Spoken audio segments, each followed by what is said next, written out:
220/132 substation లో sudden గా మరి ఫైర్ యాక్సిడెంట్ జరిగి 100 MVA ట్రాన్స్ఫార్మర్ లో పెద్ద ఎత్తున మంటలు రావడం జరిగింది.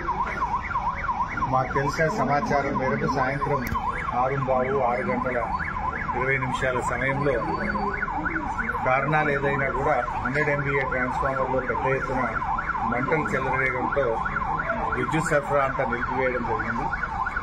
మరి మాకు సమాచారం రాగానే ప్రభాకర్ రెడ్డి ఎమ్మెల్యే గారు నేను ఇద్దరం హుటాహుటిన బయలుదేరి మరి మేము దాదాపు 7:30 ప్రాంతంలో ఇక్కడికి చేరుకోవడం జరిగింది.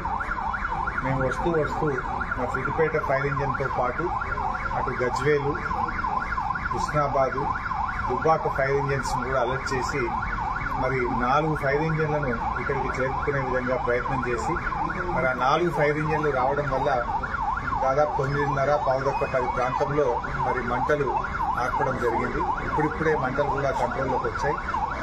పాపం ఫైర్ అధికారులు కూడా 3 గంటల పాటు నిర్విరామంగా 4 ఫైర్ ఇంజన్లు కూడా కృషి చేసి మరి మంటలు ఆర్పడం జరిగింది. అయితే నేను ఇక్కడికి వస్తున్న క్రమంలోనే రాష్ట్ర ఉప ముఖ్యమంత్రి వర్యులు, విద్యుత్ శాఖ మంత్రి వర్యులు బట్టి విక్రమార్క గారికి కూడా ఈ సంఘటన విషయాన్ని వారికి తెలియజేసి మరి రాష్ట్ర స్థాయిలో కూడా ఉన్నత అధికారులను హైదరాబాద్ నుంచి పంపించాలని, వెంటనే విద్యుత్ సరఫరా పునరుద్దరించడానికి అవసరమైన చర్యలు తీసుకోవాలని బట్టి విక్రమార్క గారిని కూడా కోరడం జరిగింది. వారు కూడా 15-20 నిమిషాల్లో విద్యుత్ అధికారులందరితో కూడా మాట్లాడి మరి రాష్ట్ర స్థాయిలో డైరెక్టర్ జగత్ రెడ్డి గారిని ఇక్కడ పంపుతున్నామని, విజిలెన్స్ ఎస్పీ గారిని, విద్యుత్ డిపార్ట్మెంట్ ఎస్పీ గారిని కూడా ఇక్కడ పంపుతున్నామని చెప్పారు. అదేవిధంగా విద్యుత్ శాఖ కార్యదర్శి రిజ్వీ గారితో కూడా నేను మాట్లాడి మరి వెంటనే విద్యుత్ పునరుద్దరణకు కూడా చర్యలు తీసుకోవాలని చెప్పి నేను వారిని కూడా కోరడం జరిగింది. అయితే ఇప్పుడిప్పుడే మంటలు కంట్రోల్లోకి వచ్చాయి. ఇంకా కొద్దిసేపట్లో అధికారులు అన్ని సేఫ్టీ మెజర్స్ తీసుకున్న తర్వాత విద్యుత్ పునరుద్దరణ పైన చర్యలు పెట్టడం జరుగుతుంది. మనకు సిద్దిపేట చుట్టూ ఇటు దుద్దెడ 132 kV సబ్స్టేషన్ ఉంది, అటు జక్కాపూర్ కూడా 132 kV సబ్స్టేషన్ ఉంది, ఇటు హబ్సీపూర్ కూడా 132 kV సబ్స్టేషన్ ఉంది, మనకు పాలమాకుల వైపు కూడా ఒక 132 kV సబ్స్టేషన్ ఉంది.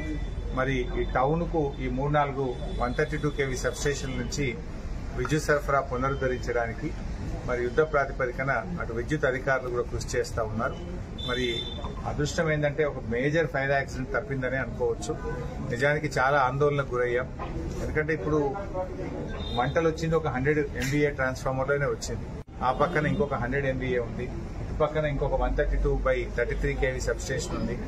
పక్కకి ఏదైనా స్ప్రెడ్ అవుతుందేమో అనేటువంటి ఆందోళన, టెన్షన్ చాలాసేపు ఉండే. బట్ ఫైర్ డిపార్ట్మెంట్ అధికారులు చాలా బాగా కష్టపడి యుద్ధ ప్రాతిపదికన కృషి చేసి మంటలు ఆర్పారు. బట్ ఏది ఏమైనా ఈ సంఘటన మీద విచారణ జరపాలి. దీనికి కారణం ఏందో కూడా తర్వాత విద్యుత్ శాఖ మరి రివ్యూ చేసి ఇలాంటి సంఘటనలు పునరావృతం కాకుండా చర్యలు కూడా తీసుకోవాల్సిన అవసరం ఉంది. ఎందుకంటే పట్టణ నడిబొడ్డున ఉంది సబ్స్టేషన్. ఏదైనా పేలిపోయి ఏదైనా ఇబ్బంది జరిగితే చాలా ప్రమాదం జరిగేటువంటి అవకాశం కూడా ఉండే. దీనికి కారణం ఏందనేటువంటిది కూడా తర్వాత లోతుగా విచారణ జరిపి దాని మీద కఠినమైనటువంటి చర్యలు కూడా తీసుకోవాలని చెప్పి మేము ప్రభుత్వాన్ని కోరుతా ఉన్నాం. బట్ విద్యుత్ శాఖ అధికారులు, ఫైర్ డిపార్ట్మెంట్ అధికారులు కూడా యుద్ధ ప్రాతిపదికన స్పందించి బాగా కృషి చేసినారు. నేను వారందరినీ కూడా ఈ సందర్భంగా అభినందిస్తూ పట్టణ ప్రజలు కూడా అందరూ కూడా సహకరించాలని, బహుశా కొద్ది గంటల్లోనే తిరిగి విద్యుత్ పునరుద్దరణ కూడా జరుగుతుంది. ఇది అందరూ బాగా కష్టపడి municipal department, Siddipet municipal department అధికారులు కూడా యుద్ధ ప్రాతిపదికన చర్యలు తీసుకుని మరి పూర్తి స్థాయిలో వారు కూడా సహకరించారు. ఇప్పుడే నేను మళ్ళీ రిజ్వీ గారితో కూడా ఎనర్జీ సెక్రటరీతో మాట్లాడాను, చీఫ్ ఇంజనీరు, సూపరింటెండెంట్ ఇంజనీరు అందరితో కూడా మాట్లాడాం. డిపార్ట్మెంట్ అంతా కూడా గేరప్ అయి ఉన్నది. కొద్దిసేపట్లోనే పూర్తి స్థాయిలో ఇది కంట్రోల్ రాగానే మరి విద్యుత్ పునరుద్దరణ మీద దృష్టి పెట్టి మరికొన్ని కొద్ది గంటల్లో విద్యుత్ పునరుద్దరణ కూడా చేయడం జరుగుతుంది.